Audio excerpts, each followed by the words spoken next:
Me did Francis Akwafu Totti, former Kumasi Asante player, legend. And about game, no, me a big sad. Sad am I say because ni akoshe one. Yeah, almost 30 game no. And Kofona bo game now from Obi Onimbo Biabon say born almost 30 boy. Oma boya to second half. And you can say banisa because Oko away now to Koshe no. Now Oba no be ball. I say early goal. Kainya draw never sana. Aya na ya.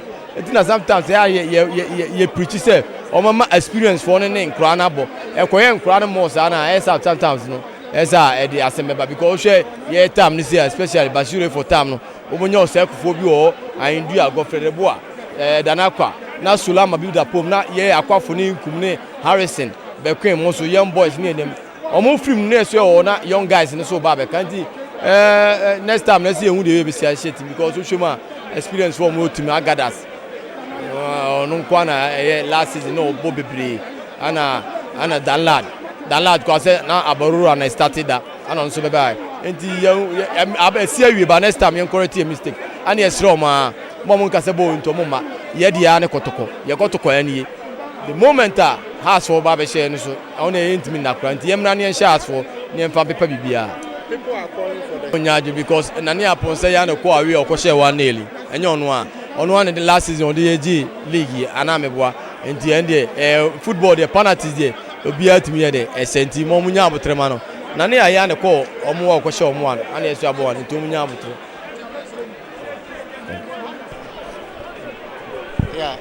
If I'm Gabriel Okukuwari, former King Faisal, Kotoko, as good a Diana player.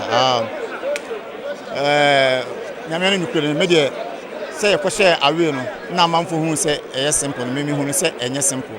Adiani here say qualification and here because on Kofono you show more answer. Na final pressure be so they had nothing to lose. And you know the number and say Ombaba no more boom game. Into mana pressure or any team is saying but in that the American say who said missing can as in the first place I was say in your leadership quality our further so Yunya Agadas now it's time say I was say or control because obo game you obo now but one control other players in this I don't know Obebre. So that's it. Players in Bibre, so new players, new coach, and I be cross or moon testy African terrain or moon testy vida. It is a do one more so I like the Danladian. Momon who say no. One yen is you say time no Obiabo who say Okukuwari Bobo Pow, Gabriel Bobo Pow. Then you know a certain Khalil Dramani be Ojinametia or control me. And I'm yes, about a center defenders in Bino, they are very good players, but communication between them, no. In yours, and Intina, Emma, you no problem. You could see, say, go now. That striker, a defender, Bakuho, and a Bakuno, Echo Count, the Hoya Found, Echo Count, instead of Sabian Cobetia Cochi, na a Toholma fan, and also Kaho. It is a petty mistakes winning, also, my Bakwa Messiah cancer. Minya coach, the Amentia coach name. But that guy Mukwela no. Onye obi a number footed. Omo 9 omo ball about 2 months but we obi o shegos. On say o chin goalkeeper na okoba access o sleepy no. E ma coach ni yini ko wings on sa. Yes I am wa boy no. Me say fans no so. Say mo for man ko boy no so wasan on sign o goals.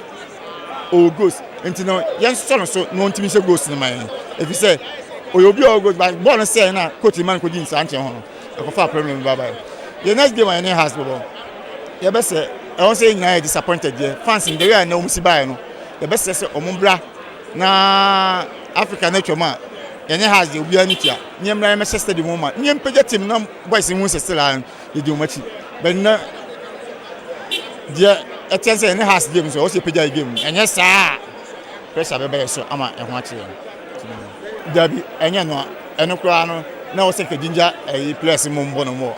But said me kan na and go for the show one peno omunim say after all o ma be share your home it your economy year film kwa enye news until they had unse omuna dey edit game no so that say that pressure be no mo so beginning me kan say omu pressure mo so so what say you make sure say yem consider na yenya one chance bi kra ye monhye fans ne ba e be ginger players yes in be o kwasa omuhu fans ni bi say that e bi kra ba ka say ha te de o kana no omuhu ne no afeto mu kakra nti yen koso ha ma na afeto yemra stadium na afi yen hwe way forward yes yeah free mu there by ye bobo boys ne bobo by as a like ne ma kakra Africa na free mu na me ya because Africa can supporters na ba more near free mu senti e be din asama supporters ne so mesa be hwe ball hunu say like ne ma kakra team like Kotoko na say ni experience player bia obekasa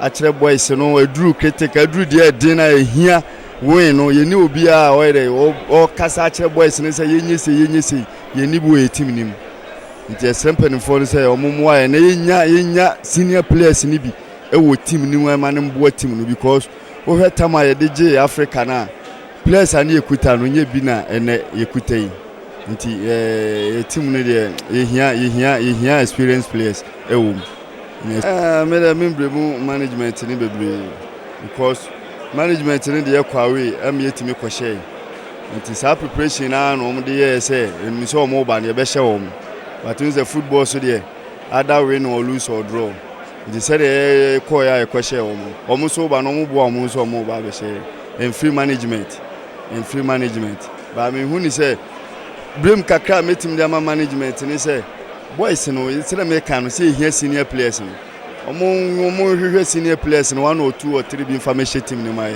and na be boy because now we here league ni local league ni kra e na feel like Olympics or for senior players has to focus for senior players we have clubs in Keto come for senior players ni bi na team like Kotoko ne e bo Champions League ne ni senior player bia wo mu dia e ho kakra no metima bremu management no say esre wo mu omo hwe ne mpe mature players ni bi e me fra team ni mu mai eno na be boy enka match bi anka be ma kumasa e de pa na emi yase e free mu na say e be ma hwa na e support no so ati but now there me hu ni say haso fogu e be show mu kumasa ya me he players ni ekura no a still ye lose there but ye be share haso fogu e kumasa ya Sunday the straight for empanufo sa oni ma hwegu a na nsei afi ni e be hunu e hyehye no ye hyehye no so ye the best start to has for so into the supporters na esre o momumra no mehwe Kotoko ne has ne Sunday ma na Kotoko be dim kunim e has for so disappointed at least Obia but when the start of the season we just take things calm and easy but as for disappointed we are all disappointed you can see I don't think say between blame management for the start I'm say hey game no playing body no how they are performing here they I say blame management but to me they blame playing body na nkasa they lost on their own system now my boy but blame management say na at least for players papa man I say yeah the boys are there man on boys no man on modi no man ebo no so what I would say is we should pray for the playing body no say yeah betimi abona for management 7 to nchen yeah as a former player very wide and football is about money now you know and it's kana teams BGI say yeah very less kakra nti as at now there what you can afford no omo na head bono nti am say there one na say me ni so dey show mu yi na omo ntimi rise up my yeah you know yeah Empire team no all I was saying say Empire team no performance on putu nene there what I know about Kotoko ni say we improve match upon matches but looking at our previous match show me 1-0 no any no I didn't see any improvement and me Empire say excuse me going forward to confederation you know our kind of improve upon match you know it will come and I say next match you know you improve more than this that's what I'm praying for. Next week yeah Edin say has very hard say Kotoko has been Kotoko Kumasi yeah and it can never happen any means there has a special Kumasi next week. Yeah, no doubt. Yeah, far away in Toncha, but has there. Yeah, special. That one is good. Yeah, what I'm saying is, who has performance, and I'm saying Kotoko performance, and Africa is quite different from the league. And no hair boys now, and normal Africa now.